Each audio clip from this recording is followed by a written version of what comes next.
Well, hello there again, Jeff. Good to see you, man. Good topic for today, and I think it's always timely.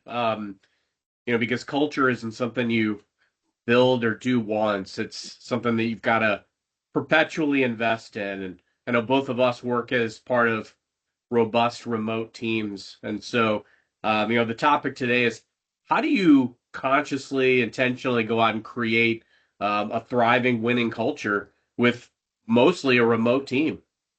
Sure. Yeah, it's a great question. Good to see you again. It's been a little while. Yeah, I think obviously for most of us, this was something that came up as a question at the beginning of COVID. It was a weird time. We all suddenly went remote behind the Zoom screen and had to figure out ways to keep people engaged and stay engaged ourselves.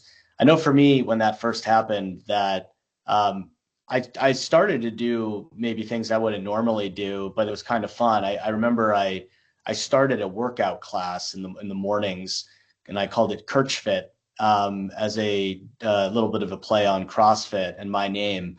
And it actually grew. It grew up to like 50 or 60 people throughout the pandemic. People would show up in the mornings, do a workout, Kirchfit on the virtual, on the Zoom or whatever, and then we go about our day. Involved into doing like weekly meditation virtually and other types of activities. So I think there's some creative things you can do, but I think more sustainably. I've had to start thinking about this as a sales leader, and I think the number one thing that really matters is actually some level of vulnerability.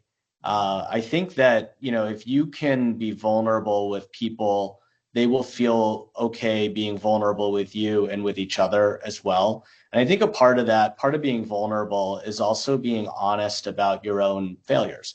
It's being accountable and open about the things that you're not good at or the things that you don't do well.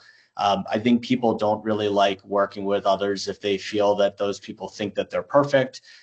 People cannot relate to other people who are imperfect or who are perfect, because we're all imperfect, right?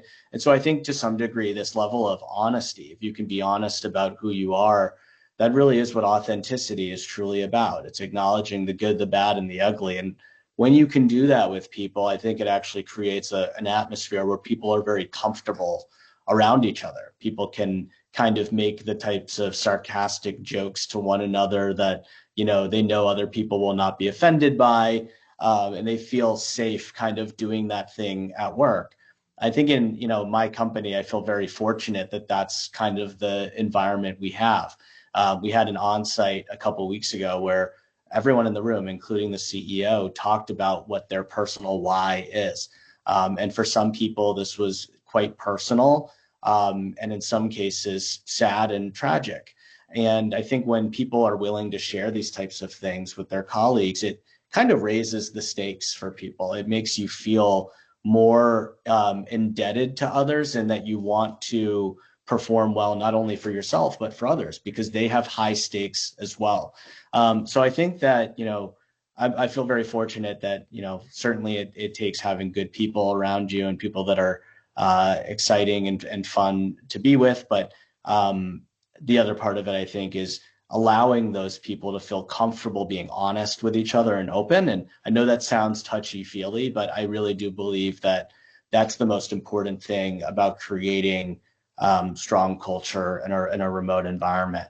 Would love to get your 2 cents. You've been at it the same way that I have all these years during COVID. So, or since COVID, I should say. So tell me a little bit about what your thoughts are and how you create that. Yeah, I love that. So you're telling me it's not just having virtual happy hours every week, right? No, And I no. don't miss those. It's funny, I feel like life, sometimes career is like a pendulum and you swing very far one way. When happenstance changes and it's one of those things where obviously it was necessitated that we worked remotely during that time, but you learn a lot. And at the end of it, it's all about that connectedness, right?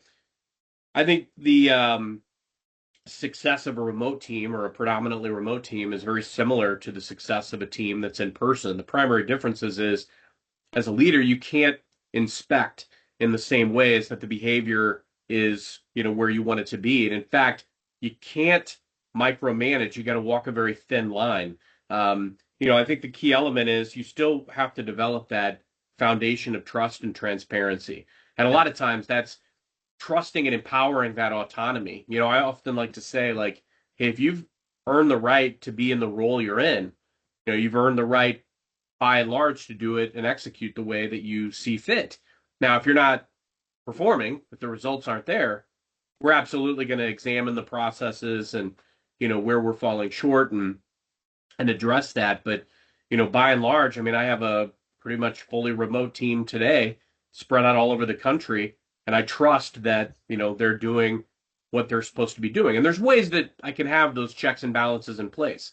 I can see how they're reporting out on their forecast. I can ask about key milestones throughout deal processes and things of that stature. And I can see where things are. And when they're not where they're supposed to be, I can certainly check in.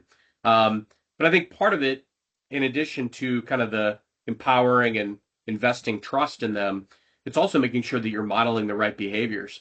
Right. We have a philosophy at Microsoft for leaders called model, coach, care.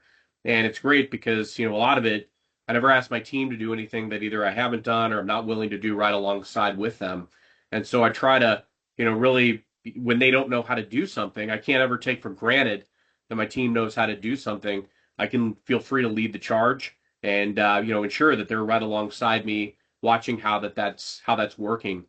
One of the things that I do when I start working with a team is I leverage a survey, and I'll send that survey to my team. And Jeff, I love that you called this out. We've talked about this a lot when we've collaborated. It's been about, uncovering the why, right?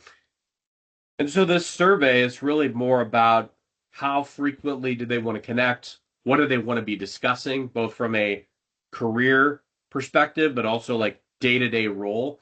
And it's critical that we're plugged into where they want to go. Because if we're not on that journey with them or illuminating the path to get promoted or make more money or find more success, then what are we doing? We can't just as leaders be there in the day-to-day and the thick of it. We've also got to see the forest for the trees and help them with advancement and help them accumulate the skills and the relationships, the mentorships, all of those things that are going to help them get to the next level. Lastly, I also want to talk about that connectedness piece. Key to that is recognition. There was a thing that I picked up, my gosh, 9 years ago. I had a manager and he did this thing called DJ of the Week. And every week on our Monday team call, somebody that was being recognized from the week prior would pick a song that would kick off our team call. And I've adopted that sense and I still use it to this day, just used it this week. And it's really whether it's peers nominating each other or me picking somebody based on a win or something that somebody did a really great job at. Could be leading a project or sharing a best practice or whatever it is. Having that recognition. You've got to make sure that you're doing things that foster connectedness. I encourage my team to have players only calls without me so that they're talking and gelling and that they're meeting where I'm not available. And they can sometimes, they got to vent to each other. They've got to share wins and frustrations and ideas that they're having.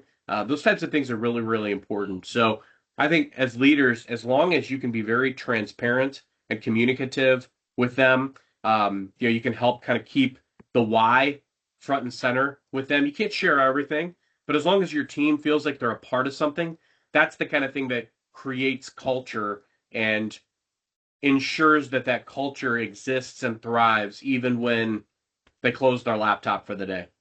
Yeah, I love that. I love the idea of leading from the front, something that you brought up as well. This idea that, don't ask them to do things that you wouldn't do yourself. Yeah, and I think that's important. I've been pushing a lot on pipeline and prospecting, but I Yes. also get my hands dirty and I do it too. So I think I think that's a really important call out. I love it. Love to hear from our audience what's working from them and for them. And yeah, I know we're gearing up for some critical times in both of our mutual years, and hope everybody out there is at least doing their part to not only contribute to the culture but also create one that you're proud to be a part of. So hope this helps. Awesome. Thank you, Carson. Beautiful. We'll see you all next time.